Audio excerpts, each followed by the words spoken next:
Martin called and he mentioned that there was a strange stone in close proximity to the money pit. Well, that's an aha moment, right? Amid the freezing winds of the Atlantic Ocean, something happened on Oak Island that could change everything historians and treasure hunters thought they knew. At exactly 2:43 a.m., deep beneath the island's surface, seismic scanners detected a massive underground anomaly unlike anything the team had ever seen before.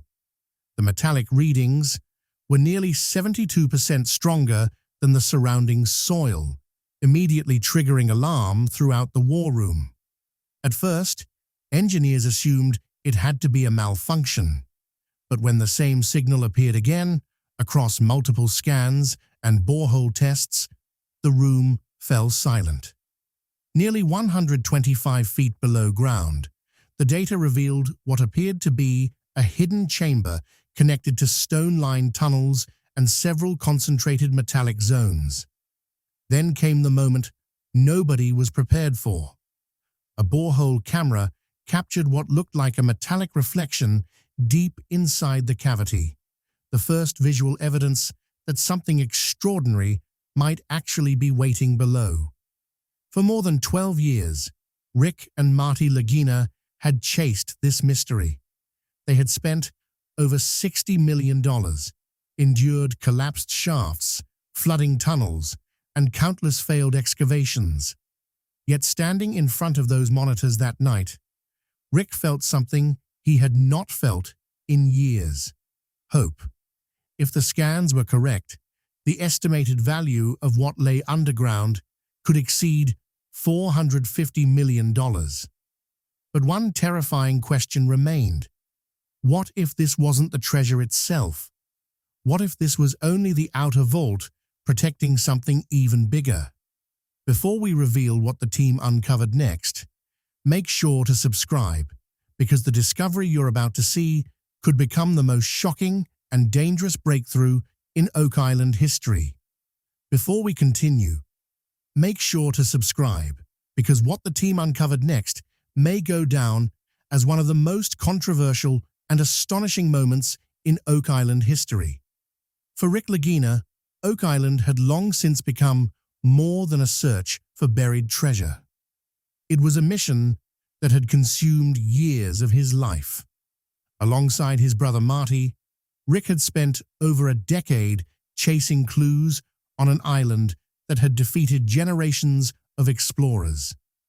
For more than 230 years, treasure hunters had poured fortunes into this mystery, only to leave with questions instead of answers. Yet Rick refused to walk away. Every collapsed shaft, every failed drill attempt, and every flooded tunnel only strengthened his determination. Deep down, he remained convinced that the island was still hiding something extraordinary beneath its surface. But there was a growing problem.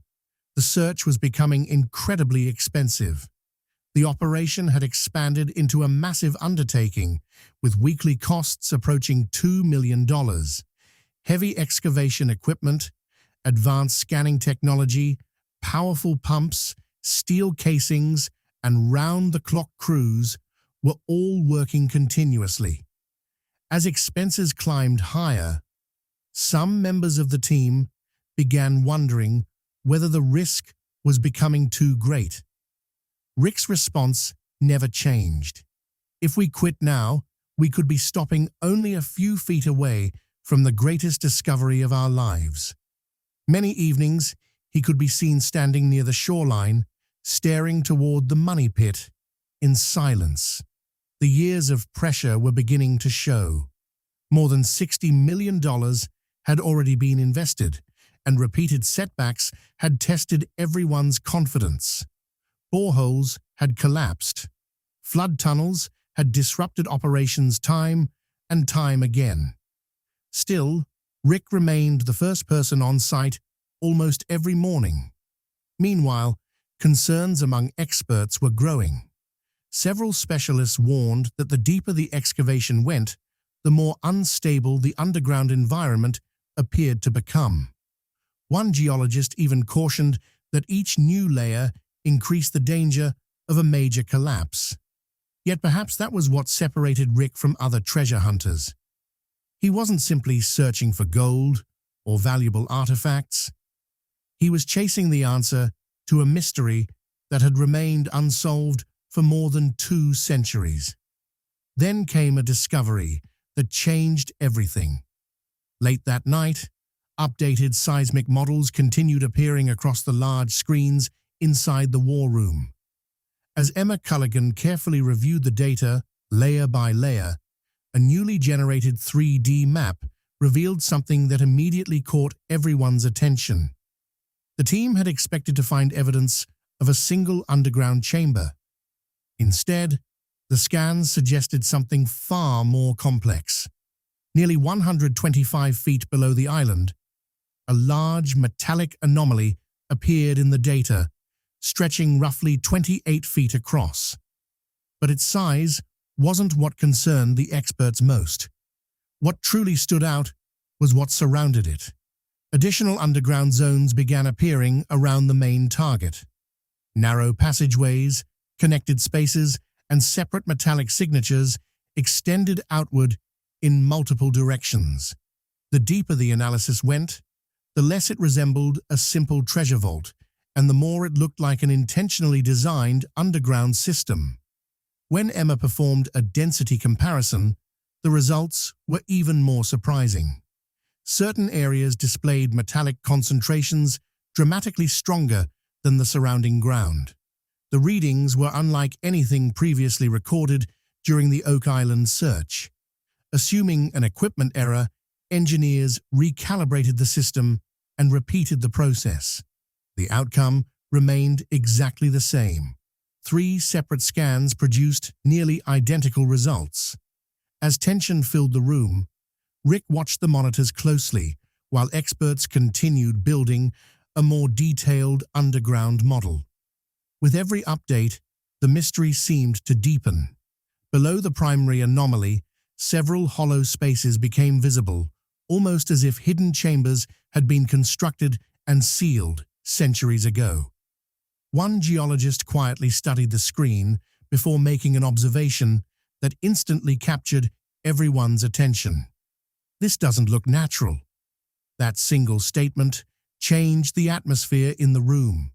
For the first time, some team members began wondering whether Oak Island was concealing more than treasure.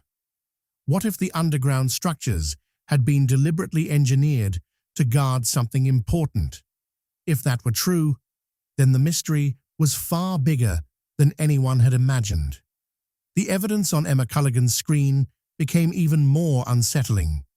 As she magnified the deeper layers of the seismic model, 2 narrow, passage-like structures suddenly appeared beneath the primary anomaly.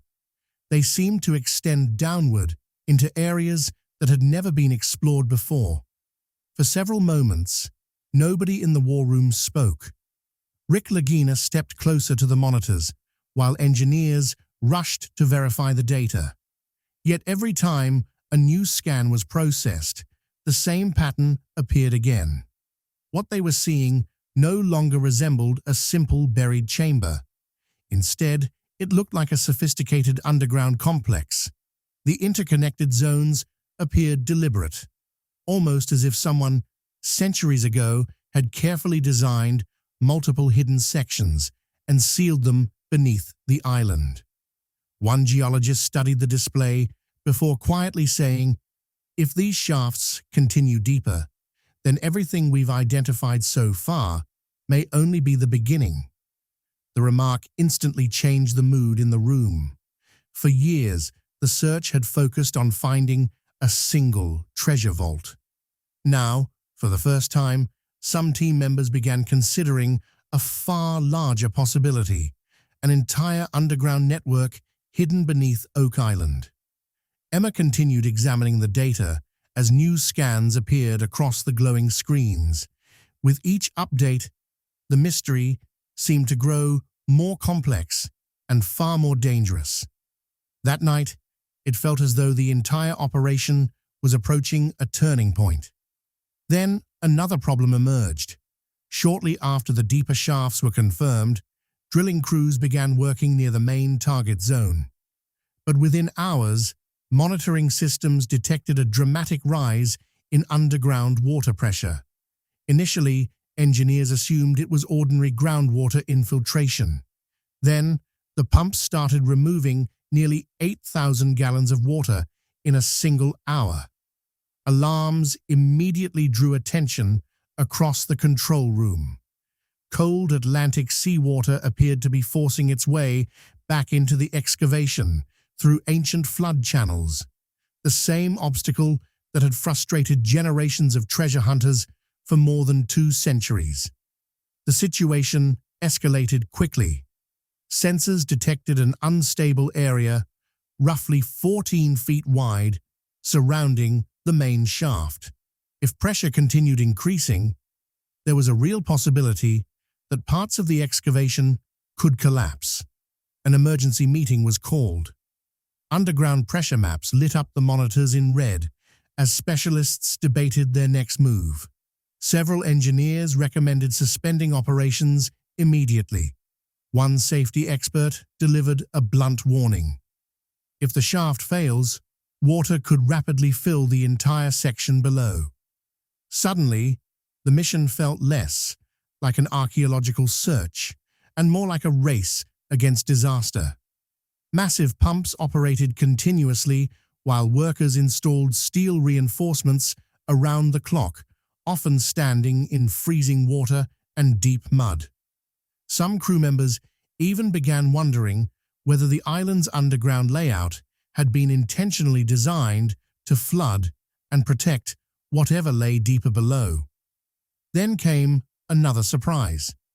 Advanced sonar imaging suggested the incoming water wasn't originating from a single source. Instead, multiple underground channels appeared to have become active simultaneously. Rick stared at the glowing pressure maps without saying a word. After 12 years of excavations, countless setbacks, and more than $60 million invested, it almost seemed as though Oak Island itself was refusing to give up its secrets. But the biggest shock was still ahead. When independent analysts began evaluating the metallic data, expectations were relatively modest. Most assumed the anomaly might contain a limited concentration of valuable metals. The results suggested something entirely different. Detailed density scans identified multiple areas of unusually high metallic concentration inside the target zone. Certain signatures appeared consistent with precious metals, while silver-related readings measured dramatically above background levels. Experts from several fields were brought in to review the information. Historians compared the findings with centuries-old records. Metal specialists analyzed the signatures. Researchers revisited long-standing theories involving lost shipments, hidden vaults, and treasure movements across the Atlantic. Then the first valuation estimate appeared, approximately $450 million. The room fell silent. Several analysts repeated the calculations, convinced there had to be a mistake, but report after report produced remarkably similar results. If the readings accurately reflected what was underground, the discovery could rank among the most valuable finds in Oak Island history. News of the estimate spread quickly. Within a short time, media attention exploded across Nova Scotia. Helicopters began circling overhead. News outlets rushed to cover the story. Online communities filled with speculation. Headlines mentioning a possible $450 million Oak Island discovery appeared everywhere. Some experts suggested the anomaly could be linked to historic European treasure shipments. Others proposed that it might be part of a much larger vault system hidden beneath the island. Meanwhile, Rick stood quietly before the monitors. Years of drilling failures, flooded tunnels, collapsed shafts, millions of dollars spent pursuing a mystery that many believed would never be solved. And now, for the first time, the data suggested that the answer might finally be within reach. The reaction worldwide was immediate. Within days, Oak Island became one of the most discussed topics online. News networks ran continuous updates. Live streams attracted massive audiences. Online communities examined every frame of the borehole footage, searching for clues. Some people called it a breakthrough that could rewrite treasure hunting history. Others believed the discovery pointed towards something intentionally hidden for centuries. Across Nova Scotia, media crews gathered near the island, while helicopters continued flying overhead. Social media erupted with theories. Historians shared old maps and trade routes. Researchers debated the possibility of engineered underground vaults. Viewers enlarged images from the camera footage, looking for symbols, markings, or hidden details. Several videos discussing the discovery attracted millions of views almost overnight. At the same time, treasure hunters and curiosity seekers began arriving from around the world. Hotels filled rapidly. Boats gathered near the coastline. Authorities increased security as rumors about hidden gold and ancient artifacts continued spreading. Inside the war room, Rick and the team watched the growing global reaction unfold. After more than a decade of relentless searching, Oak Island had once again captured the attention of the entire world. More than $60 million had already been poured into the search. Years of setbacks, failed excavations, and relentless effort had brought the team to this point. Now, with the eyes of the world fixed on Oak Island, the pressure had never been greater. But while many saw opportunity, Marty Lagina saw danger. Inside the war room, excitement over the discovery was growing rapidly. Yet Marty remained focused on a different set of numbers. Structural reports, pressure maps, and stability models were revealing a troubling reality. The larger the discovery appeared to be, the greater the risk became. This was no longer a routine excavation. Millions of dollars were being spent every week to keep the operation moving forward. Massive drilling rigs, industrial pumps, steel reinforcement systems, advanced scanners, and crews working around the clock had transformed the island into one of the most ambitious treasure hunting projects ever attempted. Still, the greatest threat wasn't financial. It was what lay beneath their feet. Recent scans showed signs of instability surrounding the main target area. Several hollow sections appeared weaker than expected. In some locations, underground movement had already been detected. Water pressure continued to increase, and long-dormant flood channels showed signs of activity. Engineers warned that one wrong drilling decision could trigger a catastrophic collapse.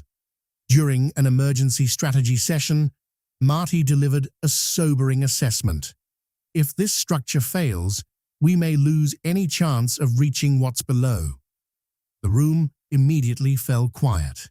While Rick continued studying the scans, Marty focused on the consequences. A failure wouldn't simply mean losing money. It could bring an end to more than a decade of work and potentially shut down the Oak Island project for good. The concerns were serious.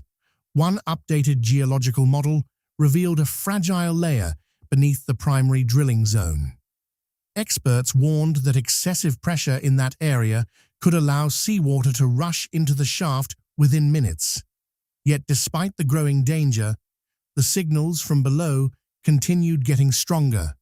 The deeper the scans reached, the more compelling the anomaly became. Late that night, Emma Culligan returned to the data. The discovery of the main metallic zone had already captured worldwide attention, but one question continued bothering her. Why were powerful signals still appearing below the known target? Initially, some engineers suspected interference from the upper chamber. However, new scans suggested something far more intriguing. Updated seismic models began identifying additional anomalies nearly 180 feet beneath the surface. What shocked the team most was their intensity. Some of the deeper readings appeared even stronger than those recorded from the main chamber itself. The results seemed almost impossible. Emma conducted verification scans repeatedly. The outcome never changed. Each new model pointed to the same conclusion. What they were looking at no longer resembled a single treasure deposit. Instead, it appeared to be a layered underground system with multiple levels. The possibility was difficult to ignore. What if the anomaly already discovered was only the outer section? What if the true vault remained hidden even deeper underground? One engineer stared at the results before quietly admitting, "These could be the strongest signals we've ever recorded here." Nobody responded. Rick slowly approached the monitor. Across the display, bright red target zones extended farther and farther beneath the island. 12 years of searching, millions of dollars invested, countless disappointments. And now, for the first time, it felt as though the island was still holding back its greatest secret. Further analysis revealed additional hollow spaces scattered beneath the lower levels. Some experts began discussing a remarkable possibility. If these chambers were connected, then someone may have deliberately constructed a multi-level underground complex centuries ago. If that theory proved correct, then the team had only scratched the surface. Outside, cold Atlantic winds swept across the island. Inside the war room, the glow from computer screens illuminated anxious faces. With every new scan, the mystery seemed to deepen. Then came the moment many had been waiting for. And again, every test produced the same outcome. Before we continue, make sure to subscribe, because what happens next may completely change everything we think we know about Oak Island.